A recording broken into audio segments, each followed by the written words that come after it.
What's going on, everybody? So, check it out. Shout out real quick to my peoples in Africa. Shout out to people in Denmark, New Zealand, Switzerland. I see y'all. You know what I'm saying? I decided to look at the geography map and whoa, we're getting international around here. So, on a serious note though, much love to y'all, much respect to y'all. So, this video is going to be for my boy Jamal out from Africa, and this is going to be something new, you know what I mean? So I also want to shout out to my homegirl Desi. What's up, baby? Because she put me on to astrocartography.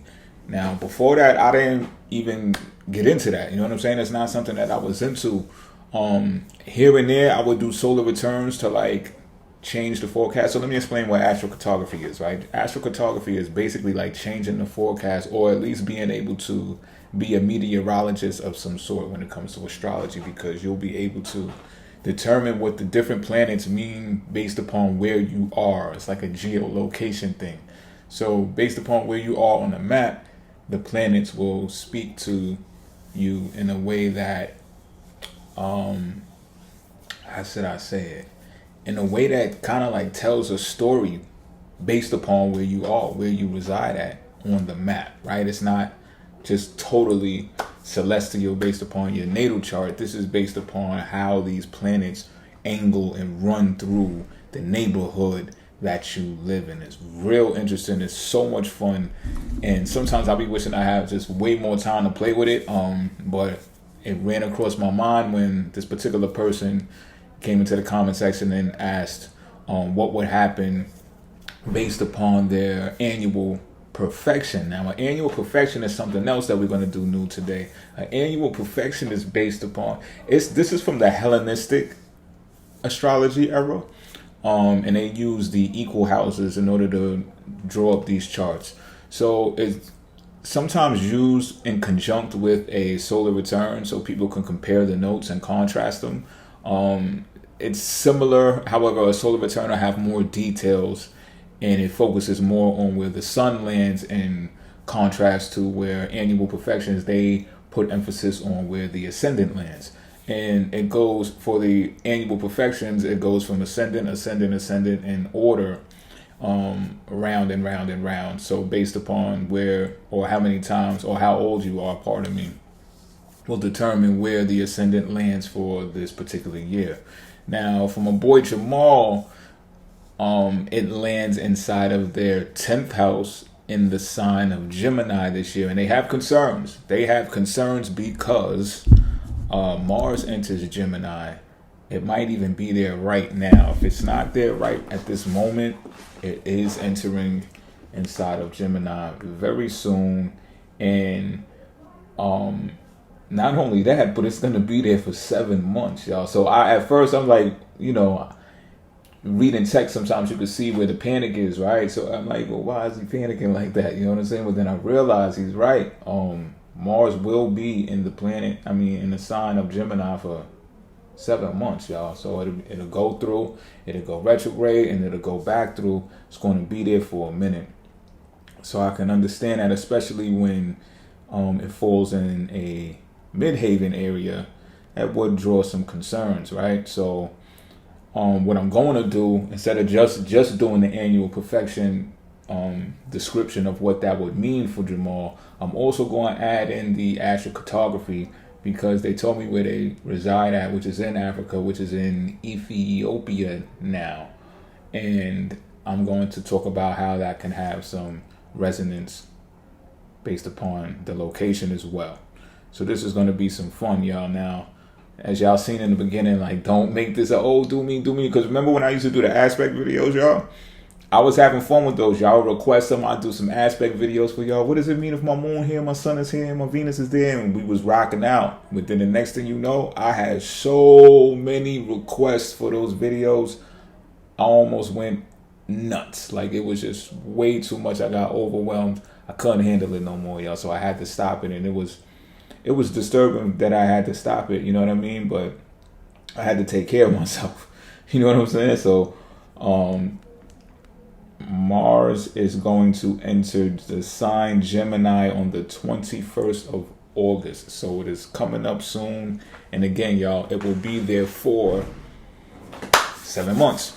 So let me jump into it now. Long intro, right? So when Mars enters Gemini, this is what you should be concerned with. First of all, and this is for everybody that's listening, when Mars enters Gemini, this is for everybody, y'all. Everybody's going to be affected by this.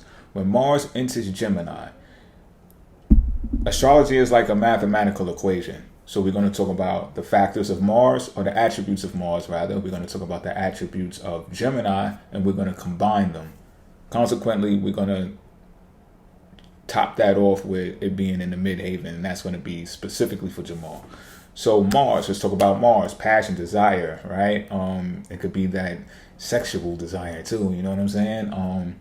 Taking action, leadership skills, taking initiative, getting in there, getting out there, not just having a thought, but moving on that thought instantaneously at that, getting out of your head, getting into the rhythm, into the move of things, starting things off, beginning things. It's the spring, it's the equinox energy, right? It's getting out there. This can also be along the lines of anger issues, anger expressed, jumping the gun, speaking before thinking, moving, taking action before thinking. There could be reckless energy. This could be speed, and speed that can be positive or negative. You know what I mean? Snatching up opportunities before others do, or it could be, just jumping the gun and stepping on somebody's shoes, getting in their way as well. There could be some type of conflict going on when you're using the energy of Mars, right? Entrepreneurship, not necessarily pushing through or finishing something, but even it could be rubbing off on somebody else, that energy, and helping them start something new that they wouldn't necessarily have done if they didn't have that Mars energy around them, right? So those are Mars attributes. Now, when we talk about Gemini, let's talk about Gemini now. Gemini attributes are quick thinking, quick wit, intelligence, combining thoughts and ideas, free thinking, right? Outside of the box, but definitely the consolidation of ideas and thoughts for a purpose at that. Now, they can stay lingering. They can continue to build. It doesn't have to be acted on, but at least things are getting started. And when things get started in the mind, as above, so below, right? That's Gemini energy. We're talking about community here. It could be walks, skateboarding, bikes, skates, scooters. It could be cars. It could be trucks. It could be all of these things moving around within your community, taking weekend trips, not too far, but somewhere around the area. You know what I mean? This can be dealing with siblings that are your cousins. This can be dealing with conferences, right? Communicating in a way that, gets your voice out there to where it gets to spread, right? It gets to be heard. This is also along the lines of writing. So you may be doing some writing out there, or you may be doing some reading out there, right? So now when you combine all of these attributes that I just mentioned between Mars and Gemini, that's what you can expect from this upcoming 7 months that's going to happen once the 21st gets here and Mars enters Gemini. That's the bottom line. It's really that simple, but we can get a little bit more detailed. I would say this, right? Now, Jamal, I'm speaking to you now, right before we merge into this whole midhaven area for you because of your annual perfection, right? Mars inside of Gemini can be good for this, for standing up for either yourself or standing up for other people. Definitely when you're standing up for other people, like this is a good energy for lawyers, because that double-minded energy for Gemini, you'll be able to see both sides of spectrums and be able to argue one side over the other. You'll know both of them like the back of your hand, but for argumentative sake or debating sakes, you'll be able to stay on that side of sticking up for someone or yourself, because you know both sides, you know the other side so well. You understand what I'm saying? So, but it's interesting, and you should be cautious because in areas such as law, right, the field of law, this would be an excellent position. You know what I mean? I don't know what you do for a career, Jamal, but in a situation like that, where you have to speak up for people, you have to defend them, this would be great. This would be fantastic if you study law, right? This is also fantastic if you're a politician of some sort. You'd be able to argue a case or argue a side of a story and make people see your side of the coin, in contrast to others. This would be good if you're doing pitches for business and stuff like that. You know what I'm saying? Anything along the lines of advertising, this would be fantastic for. Like if you gotta, prove why this color should blend with this color when you're doing an advertisement, because it's how these colors affect the mind when people look at them. This has been studied. You can get some psychological research to support that. This is good for those types of communications. Now, on the flip side of that, this can be a place where you get argumentative to the point where you step on your own toes, you step on your own foot. You know what I'm saying? You put your foot in your mouth, literally. Like, not literally, but you get what I'm saying. You know what I mean? This can be one of those areas, speaking too much. This is more better done to speak when spoken to when Mars gets into Gemini, because you can get into a lot of arguments that you shouldn't have even gotten into in the first place, because the frustration rises in Gemini when Mars is there, to the point where you feel the need to speak, or you feel shorted, you feel slighted in some type of way, to where it's just like you gotta blurt something out. You have to say something, or you're gonna feel offended, or you're gonna feel like you lost the argument when all you really had to do was just bow that one out, or choose your battles wisely. You know what I'm saying? All battles are not going to be yours, but when Mars gets into Gemini, you can feel that way. You can feel like there's no way you'll stand by while someone is talking smack and you just have a mouthpiece. And that's what it's for. It's for these type of situations or scenarios. And you might even feel like there's no way that God could have put you there in that instance to hear what you're hearing, without knowing that you're going to say something. You're supposed to say something, and that's why you're there. And you might even feel like if you don't say something, that you're under some type of pressure, or you're being coerced not to. Like, so you have to say something. You know what I mean? And this can do more harm than it can do good if it's not about your business, if it's not about sticking up for something that is substantial or significant in your life that can help you progress and go further. So especially when it comes to the midhaven in your career, be mindful of this, because you know how it is when the spotlight, when you're getting recognized for something. This is why people go through media training, and media is ruled by Gemini. You know what I mean? So it's advertising. So it's like, people say the politically correct things when it comes to this. You know what I'm saying? But Gemini energy, just by watching and observing Geminis, they can fly off the handle and say the most outlandish things, and sometimes they become famous for it, right? And sometimes the squeakiest wheel gets the oil. You know what I mean? Get the attention to you and everything. That's cool, depending on what career you're in. You know what I mean? So sometimes being politically correct can benefit you in your career, considering what it is that you do. You know what I mean? So it's like, of course, if you're like a politician, being politically correct is going to get you further than just being outlandish would. And I know we're in a new age, we're in a new era and all that. I still wouldn't think it would be wise to do something too outside of the box when it comes to politics. Now, if you're in a different type of career, like even journalism now, like if you're in journalism right now, some of these newscasters, they're going on for the hinges now. Like, I don't even think they're all reading the same script anymore. I think they seen that meme flying around and they're like, okay, we got to change it up a little bit. Let's bring a personality in here to say something wild in order to get more ratings than the other news stations that are reading off the teleprompters the same script. You understand what I'm saying? So it might be able to benefit you in a way like that. Also, watch out for being heavy on the gas. If you're driving, Mars and Gemini can make you start speeding. You understand what I'm saying? Hand-eye coordination is something that's large with the sign Gemini.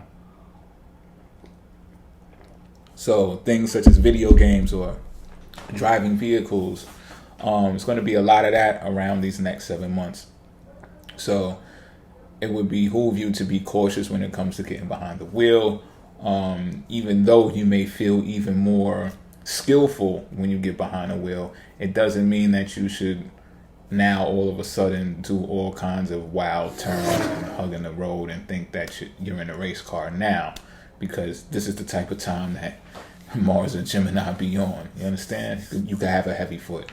Be watchful of that. So yeah, though that's really the things that you got to look out for. If you do have concerns. So watch your mouth, watch your tongue, think before you speak, and you can even say less, because this is another tendency that the Gemini energy has. Very knowledgeable when it comes to various amounts of things, right? However, it's a lot of surface talk when it comes to Gemini energy. It's not depth. It's not more in depth as a Sagittarius would go. It's not more introspective as I don't know, a Scorpio would go, or even a Cancer would go.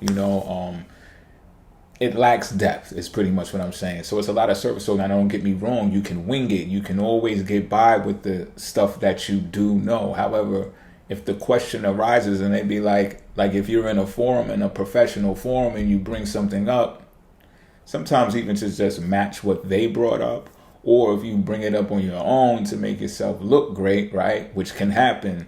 What if somebody asks you or probes you and asks you to go deeper? Well, can you elaborate on that? And then you're like, oh, fuck, what did I do? And then, you might say something wild. I'm going to give you an example.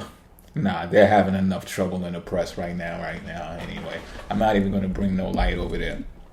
But just think about some famous Geminis that you know, and you can understand what I'm saying. Sometimes you can sound real great when it comes to speaking until you have to answer a real in-depth questions that scientists and researchers who have been studying and doing empirical testing on these topics for years, experts in their field. And then you might say something that has no truth to it at all when they probe you on it. You understand what I'm saying? So this is another reason to be mindful and watchful of what you're saying, especially when the spotlight is on you, because this is about your career, bro.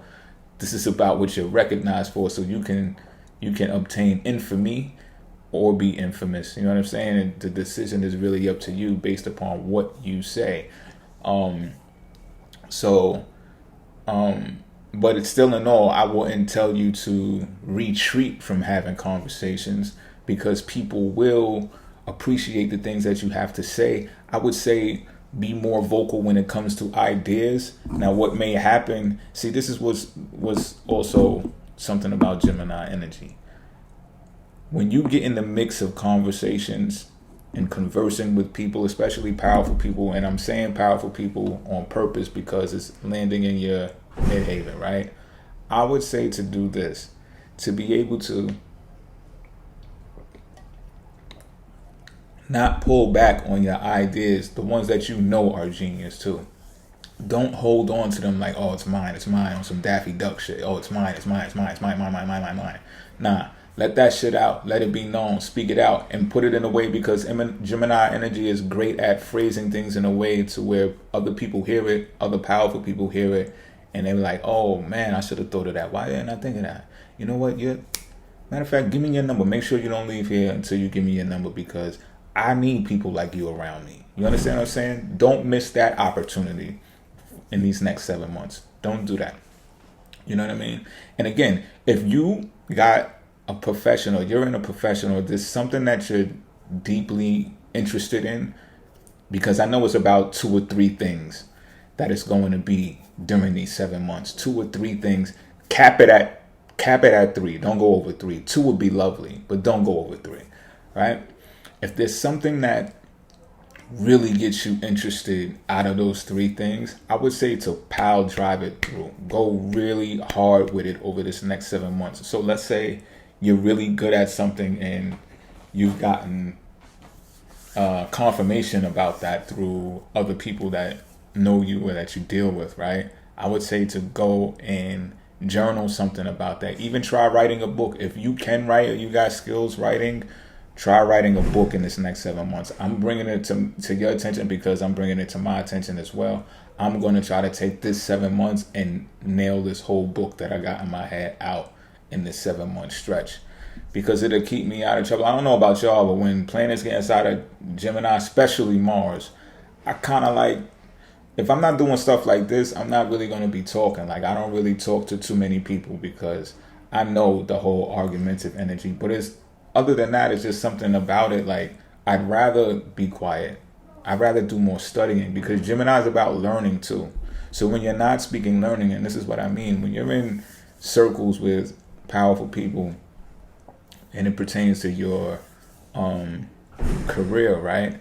You don't have to say much at anything at all. Just being a fly on the wall, being in the presence of these people is going to get you far as well, because Gemini rules over learning. You could soak up all the games, soak up all the knowledge, and it's going to be a lot of the times things that you don't know in depth, right? You might be able to say, oh yeah, I know, I went to that baseball game, I know one of the players' names, or, but other than that, it's just like, okay, fall back, because you don't know how the bats swing this angle and how fast the pitches go, and you don't know all of that stuff. So just chill, and it's okay when something you don't know in depth. It's okay. You know what I mean? The fact that you're around these people who do know all of these things is going to keep you in those types of circles. So when you finally do open your mouth and say that one or two things that gets the gears going of everybody else, it's probably going to be something inventive, something that's forward, future thinking. You know what I mean? A bright idea that's genius, and you know it is. That's your cue. You know what I mean? And watch for the cue, listen for the cue. So that should really quell your concerns. You know what I mean? It doesn't even need to be dragged anymore, because astrology is complex enough. So you would want to simplify it to equations as much as you possibly can. So all you got to do is take the Mars attributes, like I started off with, add them to the Gemini attributes, which I explained, and then talk about career. Add them to the career, and it'll be a result, right? So Midhaven is career, ambition, recognition, status, and relationships with authoritative figures. Boom. It's that simple. You know what I'm saying? So expect to be around authoritative figures, and don't let it fly over your head. Don't think that someone you're around is not an authoritative figure around this next 7 months. Like, you could be around the doorman and just won't know that they got shares in the hotel that they've been doing. You know what I'm saying? That's not a conflict. No, that's not a conflict of interest. Some companies let their, employees get stock and stuff like that. So don't sleep on nobody is pretty much what I'm saying. Don't talk this high and mighty stuff in front of people thinking that they don't have the same status as you because they're not wearing what you're wearing, or they're not driving what you're driving, or they're not buying what you're buying. Don't make that mistake during this time either. All right. So now, like, I drew up a chart, an astrocartography chart for you, and I'm going to pop it up on the screen so everybody else can see as well, along with this annual perfection, which should be up there already. And I'm going to read this off. I didn't even read it yet, but as y'all can see, there's a bunch of lines going in through this map. Y'all might be a little confused or whatever the case may be, but this is like a flat map, right? Flat Earth map. Ooh, don't get flagged. Nah, but for real, right? So what all of these lines really do is they pertain to different planets, different planets in different areas. All right, so it's real fun. Like, when you're really into astrology, this is like, for me, this is like the funnest thing, because, and get in the comment section if you'd like to hear me do a chart of this for myself, and maybe y'all want to hear how I am in New York City and what I got cooking going on over here. You know what I mean? You might want to do some traveling over here, something like that, based upon what I got going on. So, and vice versa, you might want to trust me, this is fun when you do it. And this is a great learning tool, because you might, and this is what I learned from solar returns, or like doing it in the different areas to change the forecast, just in case I don't want the outcome that, let's say you get a solar return, right? And it predicts something that you don't actually want to experience this year. You know what I mean? You could take a flight and change that.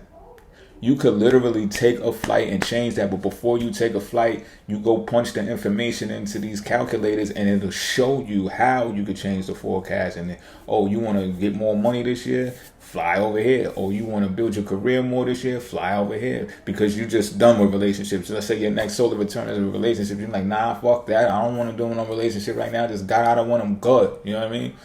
Change the forecast on their asses. Take a flight. Punch the numbers in, take a flight to where you would rather go. So this is kind of like that. Like, let's say you feel stuck, right? And you've been going to guru classes and shit and buying these fucking guru books and shit, and none of that shit is work. I'm laughing. This shit ain't even funny, right? Because there's some people watching this that are really going through it. Y'all are suffering. Y'all tired of the same old shit. Y'all are affected by the Instagram photos of people in Honolulu and shit, and cracking coconuts and see-through blue water and all. Like, that shit is fucking with you, because you wondering why you can't and you won't do all of these things. Looking at one of these charts, it could tell you a lot about why you're stuck in a rut. A lot about if you just changed areas, changed who was around you, so many things can happen for you differently. I glanced at mine. I didn't comb through it. I glanced at mine and I was like, oh shit. Oh, and word. Oh, that's true though. Like, astrology. Y'all here, y'all know astrology. When y'all see the shit and it be all truthful and shit, you be like, damn, yo, I can't even argue that. Like, that shit is for real, B. And then you like, well, okay, I got a home girl out so-and-so. Let me see what happens. Let's see what pop off if I go out there for a week in a hotel and see what's, you know what I mean? And that might be the trip that you take that changes your life drastically, or puts you in a better position, puts you in a better place, And then you could draw up maps for these charts everywhere, and play with it, toy with it, and look at the things everywhere. And then start, you could even go deeper to look at, because the signs, every sign has locations in geography that they thrive at, or that they traveled a lot to in past lives and stuff like that. You could look up all of this stuff. I'm serious. I won't fuck with you like I won't bullshit with you like that. All right, so Jamal, what I'm going to do is I'm going to read off what your astrocartography thing states. Now, I'm only reading it for Mars because it reported to me to speak about Mars. That's your concern. Mars going into Gemini, your midhaven. All right. Plus, I don't want to drag this too long, and then everybody, I'm telling you that somebody's going to get in the comment section and be like, oh, me. I'm telling you, despite me even saying that, don't do that. But I'm telling you, right? But I'm going to focus and put the emphasis on Mars. So your Mars line in Zenith, which stretches right through where you're at, I'm going to read it off right now. The small circle on the line indicates the place where Mars is in the zenith. This is where the maximum of this line effect is felt. A stay in this region directs your entire focus on your career, reputation, and social success, driven by irresponsible ambition. Peep that, right? And what I just got finished saying, let me continue. You are prepared to fight for I really didn't read this before. This is my first time reading it. You are prepared to fight for recognition and to meet every one of your competitors head on. Your iron will pushes you on to make your long-term goals a reality. Tests or competition create new incentive and stimulate your motivation. Okay. Masculine energy is strong here. Women move in a man's world and become emancipated from traditional belief structures and roles. Initiative, performance, and a pioneering spirit are in demand here. The preferred work areas are in sport, the military, and the technical and construction field, where the main emphasis is on physicality. Peep game, right? So taking action in these situations. Gemini rules over the hand, so don't forget that as well. So this is what I mean. Sometimes it's better to just take action rather than speak for the purpose, the risk, I should say, of saying the wrong things or getting into disputes that don't mean nothing to your purpose, right? So let me continue. These places are suitable for a new professional start and for a major promotion. What is needed is the ability to work independently, be innovative, and self-aware. This is a high level of enthusiasm, even if further involvement is only limited. All right. Along this axis, you become aware of your intentions and desires. This is especially true about matters relating to sexuality. You discover certain predilections, okay, and are happy to accept fun and passion on your terms. You will undergo painful experiences if you attempt to misuse sex and use it as a weapon for power and coercion. Okay. It's even got the locations to where this meets at the exact point. All right. So there you have it, and that's based upon where you reside, where you stay at right now. Okay. So it's all in front of you. It's all in your lap. It doesn't say to shy away from being competitive or be aware that you do have competitors. It's the midhaven, right? So by default, in a monopolistic society, you're going to have competitors, because I know people, even like I'm one of those people that say I'm not competing. You know what I'm saying? I'm more of a collective dude. I'm more of a cooperator. However, in business school, we learn a monopolistic economy. As soon as you enter it, by default, you're in competition, because you're entered into an industry where someone else is doing business. They got a different logo, they got a different name, they got a different workforce. Therefore, they will see your product when you come into the market and be like, they might eat a banana and be like, I don't like that shit. You know what I'm saying? Or you don't know how they're going to respond to it. Nonetheless, they're going to know, or the industry in that whole is going to know that y'all are in competition with each other. So at that point, it's up to you to use your tools, especially the ones that are spoken about here, to maneuver in such a way that you stand out, because this is about your recognition, your status, and your career. All right. Hope that helps. I hope that helped everybody watching. Enjoy your day, evening, wherever it is, and wherever you are at the time that you're watching this video. I'm out.